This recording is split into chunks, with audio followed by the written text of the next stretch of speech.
soaking, Scrubbing, and soaking again. and scrubbing again? but nothing happened? Maybe you're not using this? Or this? Maybe this? Or it could be this? Aren't ya?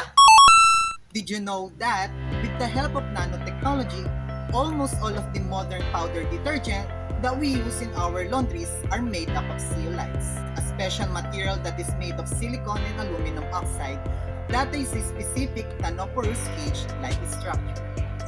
Zeolite has been a part of our laundry detergent since 1976. With the discovery of Zeolite A plus triphosphate and continually improve our laundering capability before the 2000s with the uncovering of Zeolite X plus carbonates plus co-builders. The zeolite improved the quality of our detergent when it comes to the usage, storage, and manufacturing.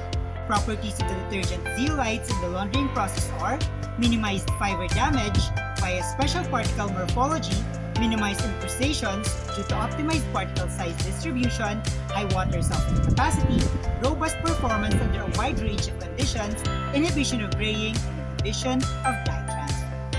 Properties of zeolite in detergent production and storage are high absorption capacity for liquid components, high stability during processing, and effective flow aid for powder handling.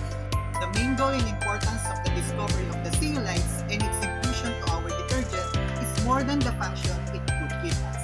It is also about the safety it could provide not only as the consumers, but also to the environment that we are living.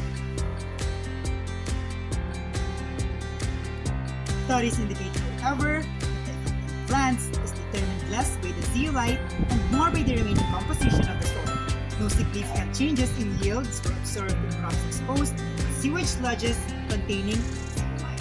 Aside from that, with respect to controlling detergent usage, which is important for the environment, studies confirm that the introduction of zeolite-based detergents did not lead to an increase in detergent consumption.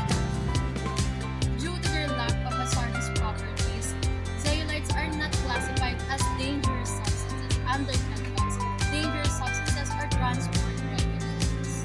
So what are you waiting for? Tired of futile soaking or futile scrubbing? Or maybe the futile way of doing the laundry in general. Run to your nearest supermarket to buy your detergent infused with zeolite. To make sure that the laundry quality is not zero and doing a laundry a little lighter for you. So soak and scrub now With zeolite!